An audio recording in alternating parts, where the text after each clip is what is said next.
శ్రీ గురుచరిత్ర అధ్యాయం 11 శ్రీ గణేశాయ నమః శ్రీ సరస్వత్యై నమః శ్రీ గురుభ్యో నమః. కథారంభము. నామధారకుడు అత్యంత ఆసక్తితోటి ఇలా అన్నాడు. అటు తర్వాత శ్రీ దత్తాత్రేయ స్వామివారు రెండవ పర్యాయము ఎక్కడ అవతరించారు, ఏ లీలలు ప్రదర్శించారు? అప్రమేయుడైన ఆ భగవంతుని లీలలు మీరు చెబుతూ ఉంటే వినాలన్న కోరిక నాలో పెరుగుతున్నదే గాని తరగడం లేదు. ఆ రెండవ అవతార విశేషాలు కూడా వివరించండి. అంతటి శ్రద్ధాళువైన శ్రోత లభించినందుకు సిద్ధునికి భగవల్లీలలు తనివి తీరా వివరించి చెప్పే అవకాశము లభించింది. అట్టి అదృష్టానికి పొంగిపోయి సిద్ధుడు, నామధారక, దీనులను ఉద్ధరించడానికి తనను తాను దత్తం చేసుకున్న పరమేశ్వరుని చేతల యోగీంద్రులకు కూడా ఊహించ సాధ్యం కానివి, తనను తాను దత్తం చేసుకున్న పరమేశ్వరుని చేతలు యోగీంద్రులకు కూడా ఊహించ సాధ్యం కానివి కనుక నేనెంత వర్ణించినా అగాధమైన ఆ గాథలో లవలేశమే అవుతుంది కానీ ఆయన లీలలన్నీ చెప్పినట్లు కాదు సుమా, ఇక విను అని ఇలా చెప్పారు. శ్రీపాదస్వామి ఆదేశించినట్లు అంబిక జీవిత శేషమంతా శివపూజలో గడిపింది. ఆమె మరుజన్మలో మహారాష్ట్రలోని కారంజా లేక లాడకారంజా అనే గ్రామంలో వాజసనేయ శాఖకు చెందిన ఒక సద్బ్రాహ్మణుని కుమార్తెగా జన్మించింది. తన తల్లిదండ్రులు ఆమెకు అంబా అని నామకరణం చేశారు.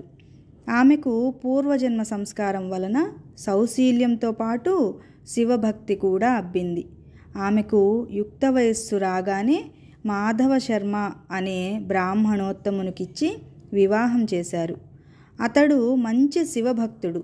ఆ ప్రాంతంలోని స్మార్తులకు శివవ్రతం చేసుకునే అలవాటుండేది కనుక వారిని శివవ్రతులంటారు. పూర్వజన్మ సంస్కారానికి తోడు ఈ జన్మలో భర్త యొక్క సత్సాంగత్యం వలన ఆమె ప్రతిదినము సంధ్యా సమయంలో శివపూజ, భర్తతో కలిసి శని ప్రదోష పూజ, శనిత్రయోదశి నాడు విశేషమైన పూజ చేస్తూ ఉండేది. విశేషించి అంబ తన భర్తను సూర్యుణ్ణి ఛాయాదేవి వలె విడనాడక సర్వోపచారాలు చేస్తుండేది. ఇలా 16 సంవత్సరాలు గడిచాక అంబ గర్భవతి అయింది. మాధవ శర్మ సకాలంలో పుంసవనాది కార్యక్రమం నిర్వర్తించాడు. నెలలు నిండిన తర్వాత మహామహిమాన్వితమైన ఒక శుభలగ్నంలో ఆమెకొక మగబిడ్డ కలిగాడు. నామధారక, ఆ పిల్లవాడు పుట్టగానే అందరి పిల్లల వలె ఏడవలేదు, సరికదా స్పష్టంగా ప్రణవముచ్చరించాడు. అది విన్నవారు ఆశ్చర్యపోయారు. జ్యోతిశాస్త్ర విద్వాంసులు అతని జాతకం చూసి, మాధవ శర్మ, నీ భాగ్యము పండింది. ఈ శిశువు సాక్షాత్తు భగవంతుడే. ఇతడు మనవలే గృహస్థాశ్రమం స్వీకరించడు.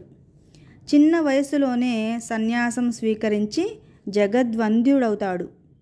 ఇతని చరణాలు ధ్యానించిన భక్తులకు కామధేను అవుతాడు.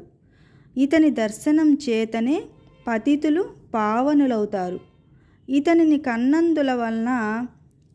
కన్నందువలన మీకు కీర్తి ప్రతిష్టలు, దివ్య సుఖాలు లభిస్తాయి అని దైవజ్ఞులు చెప్పారు. మాధవ శర్మ ఆ విద్వాంసులను ఘనంగా దక్షిణ తాంబూలాలతో సత్కరించాడు. వారు సెలవు తీసుకుంటూ, మాధవ శర్మ, ఈ బాలునికి శ్రీ సిద్ధులు దాస్యం చేస్తాయి, నవనిధులు పరిచారకులవుతాయి అని ఆశీర్వదించారు. ఆ బాలుడు పుట్టిన వెంటనే ప్రణవముచ్చరించిన సంగతి వాడవాడలా ప్రాకిపోయి అతనిని చూడడానికి జనం ఇసక వేస్తే రాలనంతగా వచ్చారు.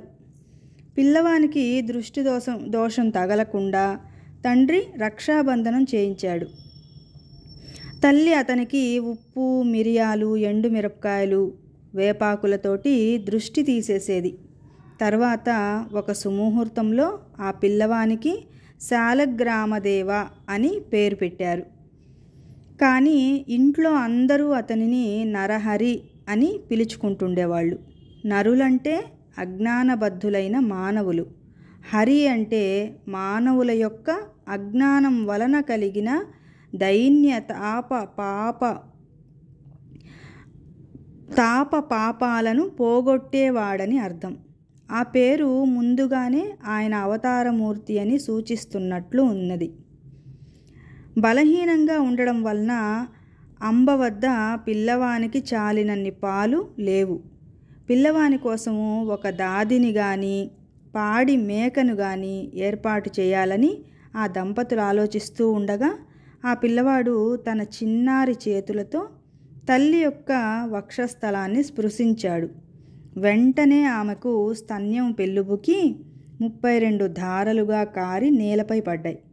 ఈ విషయము అందరికీ తెలిస్తే బిడ్డకు దృష్టి దోషం తగులుతుందని వెరచి అంబ ఈ లీలలను రహస్యంగా ఉంచింది. ఆ పిల్లవాడు ఊయల్లో పడుకోబెడితే ఏడ్చేవాడు, నేల మీద పడుకోబెడితే ఆడుకుంటుండేవాడు. ఇలాంటి లీలలెన్నో జరిగినప్పటికీ తల్లి వాటిని ప్రకటించలేదు. అందువలన ఆ ప్రభువు యొక్క సంపూర్ణమైన దివ్యత్వము అందరికీ తెలియలేదు. ఇలా సంవత్సరం గడిచినా కూడా అతనికి ఒక్క మాట కూడా రాలేదు. కులదేవతలను ఆరాధించమని కొందరు, మర్రి ఆకుల విస్తళ్లలో బ్రాహ్మణులకు భోజనం పెట్టించమని కొందరు, రావి ఆకుల విస్తళ్లలో భోజనం పెట్టించమని మరికొందరు చెప్పారు. మాటలు చెబుతూ అతని చేత అనిపించడానికి ప్రయత్నిస్తూ ఉంటే క్రమంగా వస్తాయని, అతడు మాత్రం మాటలు వచ్చినా కొంతకాలం తర్వాతే మాట్లాడతాడు అని మరికొందరు అనేవారు. వారందరి మాటలు విని నరహరి నవ్వేవాడు. ఎవరేమడిగినా ఓం అన్నదే అతని సమాధానం.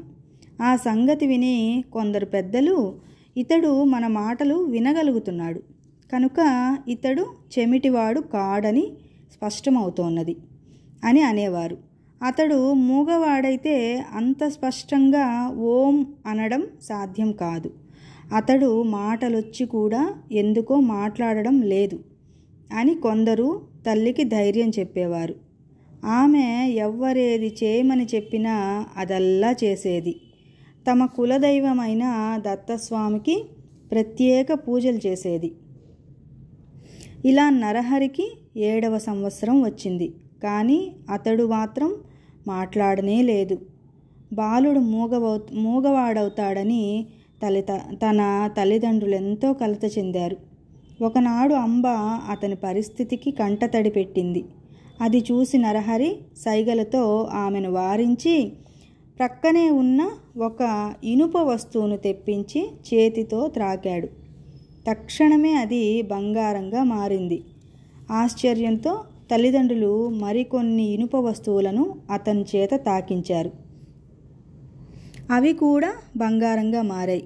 తమ పిల్లవాడు సామాన్యుడు కాడని, ఆజన్మ సిద్ధుడని వారు గుర్తించారు. అయినప్పటికీ ఆ దంపతులు అతడు మాట్లాడకపోవడం గురించి దిగులు పడుతూనే ఉండేవాళ్ళు. అతడు వేదాధ్యయనం చేసి స్వధర్మాన్ని ఎలా పాలించగలడన్నదే మాధవ శర్మకున్న దిగులు. తల్లి ఒకరోజు అతన్ని అక్కున చేర్చుకొని కన్నీరు కారుస్తూ, నా కన్న తండ్రి, నీ మాటలు విని ఆనందించే భాగ్యం మాకు లేదా అని అన్నది. అది విని నరహరి నవ్వి తనకు ఉపనయనం చేస్తే మాట్లాడుతానని, మొట్టమొదటిసారిగా ఆమెతోనే మాట్లాడతానని సైగల ద్వారా తెలియజేశాడు. ఆ సంగతి విని మాధవ శర్మ ఆశ్చర్యపడి అతనికి ఉపనయనానికి ఒక శుభముహూర్తాన్ని నిర్ణయించి ఊరి వారందరినీ ఆహ్వానించారు. గ్రామస్తులందరూ అతడి ఆశలు అడియాసలై నలుగురిలో తలవంపులకు గురవుతాడని తలచారు. కొందరు పెద్దలు మాత్రం, అయ్యా, ఆ పిల్లవాడు గాయత్రి మంత్రం ఉచ్చరించగలిగితే మనకేమి, లేకపోతే మనకేమి, మనకు మాత్రం మృష్టాన్న భోజనము, ఘనంగా దక్షిణ తాంబూలాలు లభిస్తాయి కనుక ఈ ఉపనయన కార్యక్రమం జరుపుకోనివ్వండి అన్నారు. అందరూ ఉపనయనానికి మాధవ శర్మ ఇంట సమావేశమయ్యారు. నరహరి ముండనము మాతృభోజనము అయ్యాక జింక చర్మము పసుపు వస్త్రము ధరించాడు. చెవిలో గాయత్రి మంత్రం ఉపదేశించినప్పుడు నరహరి ఆ మంత్రరాజాన్ని మనసులోనే జపించి దీక్ష తీసుకున్నాడు. తర్వాత అతడు తల్లికి నమస్కరించి ఆమెను భవతీ భిక్షాందేహి అని భిక్ష కోరి మొట్టమొదటిసారి ఆమెతోనే మాట్లాడుతానని తల్లికి తానిచ్చిన మాటను నిలబెట్టుకున్నాడు.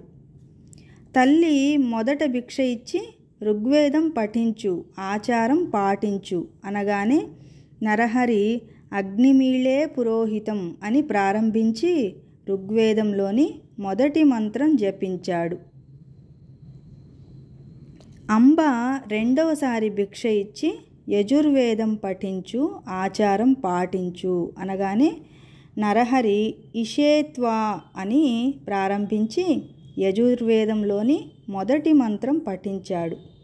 తల్లి మూడవసారి భిక్ష ఇచ్చి సామవేదం పఠించు, ఆచారం పాటించు అనగానే నరహరి అగ్ని ఆయాహి అని ప్రారంభించి సామవేదంలోని మొదటి మంత్రం గానం చేశాడు. అది వినగానే తల్లిదండ్రుల ఆనందానికి, సభలోని వారి ఆశ్చర్యానికి అవధులు లేవు. జీవితంలో మొదటిసారిగా మాట్లాడడం ప్రణవోచ్చారణ తరువాత వేద పఠనతో కానీ చేయకూడదని నరహరి అంతకాలము మాట్లాడలేదని అందరూ అనుకున్నారు. 3 భిక్షలు అయ్యాక ఆయన 4వ వేదం కూడా చదివారు. ఆయన భగవదవతారమని తెలుసుకొని అచటి బ్రాహ్మణులంతా నమస్కరించారు. సర్వశాస్త్రాలకు జన్మస్థానమైన ఆ ప్రభువుకు ఇది ఒక లెక్కలోనిది కాదు కదా. క్రతువు పూర్తిగా వచ్చింది. మాధవ శర్మ దంపతులు అమితోత్సాహంతో ఉన్నారు. వామనుని వలె భాసిస్తున్న ఆ నూతన బ్రహ్మచారి నరహరిని తల్లి ఆశీర్వదించి, నాయనా, ఇక నుంచి నీవు భిక్షతోనే జీవించాలి సుమా అన్నది. వెంటనే అతడు తల్లికి నమస్కరించి, అమ్మా, నీ ఆజ్ఞ మేరకు నేను భిక్షువునవుతాను. నేను సన్యాసాశ్రమం స్వీకరించడానికి అనుమతించండి అని తండ్రి వైపు కూడా తిరిగాడు. ఆ మాటలకు ఆ తల్లి నివ్వెరబోయి దుఃఖిస్తూ, నాయనా, ఒక్కగానొక్క మగబిడ్డవు. మేము 16 సంవత్సరాలు ఎంతగానో ఎదురు చూసి ఎన్నో వ్రతాలు ఆచరించాక పుట్టావు. తర్వాత 7 సంవత్సరాలు నీవు మాట్లాడనే లేదు. ఇంతకాలానికి పరమేశ్వరుని కృప వలన నేను చేస్తున్న పూజలు వ్రతాలు ఫలించి ఈరోజే మొదటిసారిగా నీ మాటలు వినగలిగాను.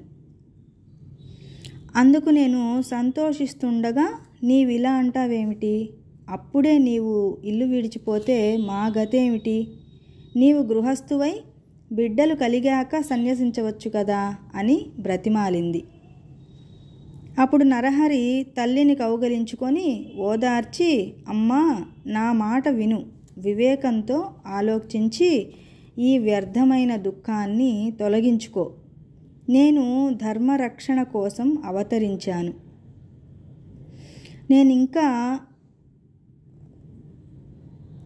నేను ధర్మరక్షణ కోసం అవతరించాను.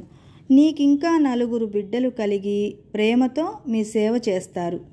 వెనుకటి జన్మలో నీవు నిష్ఠతో శంకరుణ్ణి పూజించడం వల్లనే నేను నీ గర్భాన జన్మించాను అని చెప్పి ఆమె శిరస్సుపై తన చేతి నుంచి ఆశీర్వదించాడు. వెంటనే ఆమెకు తన పూర్వజన్మ స్మృతి కలిగింది. అతడు శ్రీపాదవల్లభుడుగా దర్శనమిచ్చాడు. వెంటనే ఆమె ఆనందంతో పరవశించి అతని పాదాలపై పడి ఇలా అన్నది, స్వామి,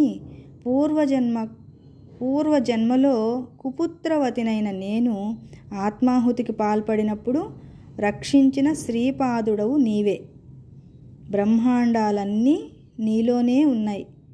అట్టి నీవు నా గర్భాన పుట్టినందువలన నా భర్తృవంశము పితృవంశము కూడా పావనమయ్యాయి.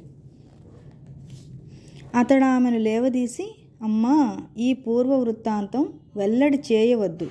నీకొక రహస్యము చెబుతాను, గుప్తంగా ఉంచు. నేను సంసారం అంటని సన్యాసిని. నేను చేయవలసిన తీర్థాటనము మొదలైన కార్యాలెన్నో ఉన్నాయి. అవి నేను ప్రకటించ వీలు లేనివి, రహస్యమైనవి. ఈ కర్తవ్యం నాకు తప్పదు కనుక నేనింట్లో ఉండ వీలు పడదు. కనుక నీవు అనుమతి ప్రసాదించు అని అన్నాడు శ్రీపాదస్వామి, శ్రీ నృసింహస్వామి. శ్రీ దత్తాయ గురవే నమః. శ్రీపాద శ్రీవల్లభాయ నమః. శ్రీ నృసింహ సరస్వత్యై నమః. ధన్యవాదాలండి.